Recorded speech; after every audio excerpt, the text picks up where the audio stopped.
Pak Gema masih tersambung bersama kami ya Pak? Yes, masih. Oke. Pak, tadi kita sempat sekilas melihat untuk perdagangan saham menjelang penutupan hari ini penguatannya sudah mencapai 6%. Tapi kita kembali lagi Pak untuk membicarakan di segmen sebelumnya. Tadi Bapak sempat menyinggung saat bertemu dengan MPR RI sudah memetakan sejumlah permasalahan. Salah satunya yang disampaikan kepada otoritas adalah terkait dengan MSCI. Tapi terlepas dari itu Pak, dari sisi investor asing ataupun domestik, sebetulnya apa sih yang paling dilihat saat ini? Apakah terkait dengan kebijakan ekspor komoditas kah? Atau terkait dengan kebijakan fiskal yang mana saat ini selalu menjadi fokus, bahkan dari awal tahun ini sudah menjadi hal yang dibicarakan di investor. Pemetaannya seperti apa Pak? Ada dua jenis asing. Asing yang pertama adalah asing yang benar-benar berbisnis sama Indonesia. Asing yang kedua adalah asing yang ingin menjegal Indonesia karena tidak happy dengan Presiden Prabowo yang menurut keyakinan saya mempertahankan kedaulatan negara dengan berbisnis dengan Eropa juga gitu ya. Jadi kita tidak bahas yang asing yang konspirasi ini. Kita bicara asing yang real. Asing yang real ini takut dengan internal problem, mereka ragu bahwa Indonesia itu bisa mengeran negaranya dengan baik, khususnya dengan blunder yang sering terjadi dan seterusnya. Dan juga kalau kita perhatikan, BI sudah menaikkan suku bunga pada saat itu menjadi 5,25. Dan pada saat yang sama diumumkan tentang adanya kebijakan ekspor satu pintu melalui Danantara Sumber Daya Indonesia. Yang mana kebijakan ini pun sebenarnya masih belum 100% matang dan tidak pernah ada hearing. Sehingga ini yang istilahnya bahasa teknisnya itu cancel each other effect-nya.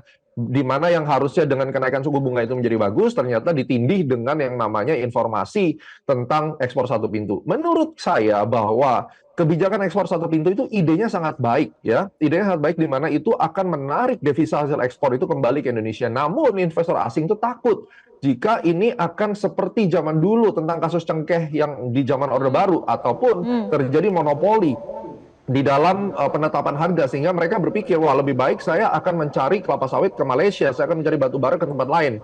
Walaupun ini menjadi sebuah dilematis buat pemerintah. Nah, saran saya kalau memang mau dilakukan kebijakan ekspor satu pintu, sebaiknya kita koordinasi yang benar dengan seluruh stakeholder yang ada di Indonesia, walaupun idenya bagus untuk menarik uang kembali masuk ke Indonesia sambil dirapikan ya, tidak langsung terburu-buru sebelum ditandatangan mungkin atau sebelum mengetahui mekanismenya, pengaturannya, tata kelolanya langsung diumumkan. Ini membuat semua investor shock. Bagaimana orang-orang yang sudah mempersiapkan kapal, angkutan dan seterusnya ya. Dan yang harus kita perhatikan adalah tidak hanya membuat kebijakan satu pintu ini untuk menjadi solusi, tetapi merapikan dari bea cukai, dari pajak, dari lain-lain. Justru ini harus dilakukan terlebih dahulu untuk membenahi struktur yang sudah ada sebelum tiba-tiba langsung mengeluarkan konsep satu pintu itu. Walaupun saya pribadi saya mendukung apa yang sudah ditetapkan pemerintah, saya yakin pasti sudah dikaji untuk kebaikan bangsa Indonesia. Namun kalau penyampaian deliverables-nya itu terlalu terburu-buru dan tidak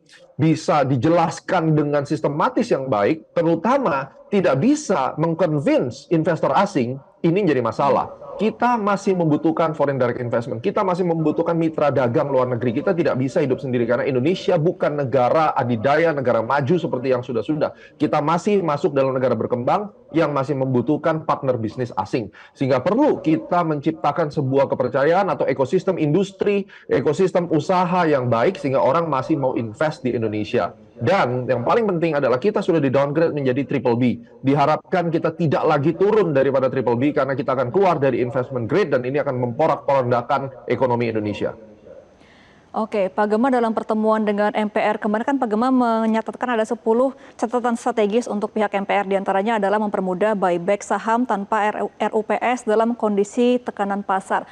Nah kan tadi pagi DPR sudah mengimbau kepada pihak Himbara dan juga beberapa lembaga lain untuk buyback saham. Ini seberapa signifikan Pak efeknya nantinya? Oh, saya bersyukur sekali. Saya salam hormat buat Pak Dasko juga untuk sudah mungkin mendengarkan saran kita kemarin tentang buyback saham secara langsung.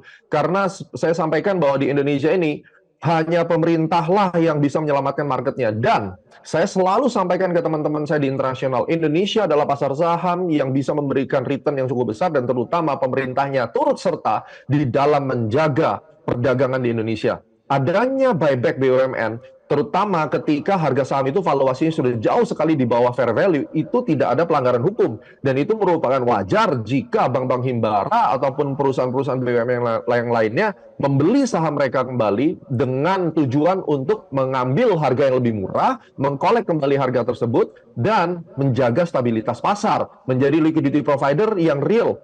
Dan tentunya ini harus didukung dengan pemerintah adanya kebijakan beli saham buyback tanpa RUPS, tanpa hal yang bertele-tele, dan tentunya jangan sampai nanti diancam lagi, wah membeli saham nanti kalau rugi diancam ini adanya dugaan korupsi dan seterusnya. Mari kita pisahkan dan kita kembali ke profesional, dan menurut saya dengan harga-harga yang sekarang adalah saat yang tepat untuk para BUMN membeli kembali sahamnya.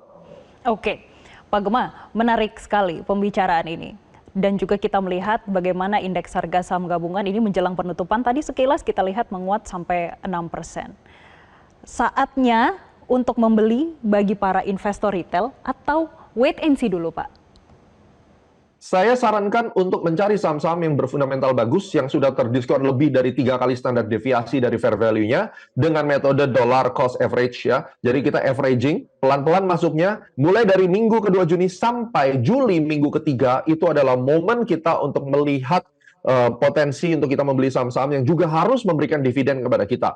Katakan pun IHSG turun lagi, ada resiko nggak Pak turun lagi? Yes, masih ada resiko lebih dalam. Saya akan bagikan nanti di kanal YouTube Astronaci juga, karena saya perlu research. Tetapi turun-turunannya IHSG ini secara cycle besarnya, the Eye of Future Technology dari Astronaci melihat bahwa Juni minggu kedua sampai Juli minggu ketiga adalah momen terjadinya akumulasi. Karena ini sudah berlaku sejak tahun 2008, saya menggunakan model yang sama dan it keep happening bahkan COVID sekalipun. Jadi ini adalah momen untuk kita mengkolek dan mulai mencari saham-saham yang murah, tentunya dengan risk management, dengan money management yang baik. Jangan menggunakan dana panas, jangan menggunakan dana pinjol untuk membeli saham, karena kita harus menyisihkan uang tabungan kita lah yang dipakai untuk membeli saham, dan khususnya saham-saham yang berfundamental bagus dan memberi dividen, karena itu menjadi hedging kita jika terjadi hal yang tidak diinginkan.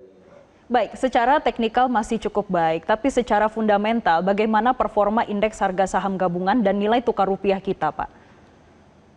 Kalau kita perhatikan rupiah targetnya Astronaci ya, kita sudah bikin sebenarnya dari tahun 2024. Itu kita sampaikan akan ke 17.200. Kita update 17.8 dan yang terakhir adalah 18.220 dan 18.775. Kita melihat memang rupiah masih melemah, yaitu kalau kita bicara siklus besarnya, akhir dari pelemahan masif ini mungkin nanti di Juli akhir sampai Agustus awal itu adalah slowing down daripada pelemahan rupiah ini. Secara makronya banyak hal-hal yang bisa dijelaskan. Kebutuhan dolar pada saat itu juga akan berkurang, dan secara teknis ya, teknologi yang kita pakai, model yang kita pakai itu menunjukkan slowing down itu di tanggal tersebut. Dan kalau kita memperhatikan secara keseluruhan, market ini akan kembali mulai masuk new normal dengan kondisi yang lebih enak dilihat itu jelas nanti setelah semester 2 ya. Untuk IHSG sendiri saya tetap perhatikan bahwa area-area sekarang ini merupakan area kritis di mana kita masih perlu melihat lebih jeli seberapa kuat volumenya, berapa besar masuk. Nah, kita doakan bersama agar market kita ini bisa lebih baik dan jangan sampai kondisi ekonomi kita makin buruk. Secara teknis, data by fact, GDP kita masih oke, 5,6%. Kita masih lihat inflasi kita 3,08% di bawah acuan negatif ya. Dan kalau ada yang bilang bahwa kita sudah masuk resesi krisis, itu tidak, karena definisi daripada technical recession adalah 2 kuartal berturut-turut kita minus pertumbuhan PDB-nya. Sementara by the fact, di luar asumsi kita masih hijau. Terus kemudian kita juga lihat surplus daripada ekspor kita itu memang berkurang drastis, sisa 5 miliar dolar lebih, tapi tetap hijau. Nah, ini yang harus dijaga bersama. Pemerintah juga jangan take it for granted di sini, jangan terbuai. Mari kita kerja sama-sama, dan untuk masyarakat saya himbau untuk mendoakan dan kita tetap menebar positivity, karena at the end of the day sejarah membuktikan habis gelap terbit terang, dan market akan kembali lagi selama pemerintah kita masih peduli sama negaranya. Jelajahi cara baru mendapatkan informasi. Download Metro TV Extend sekarang.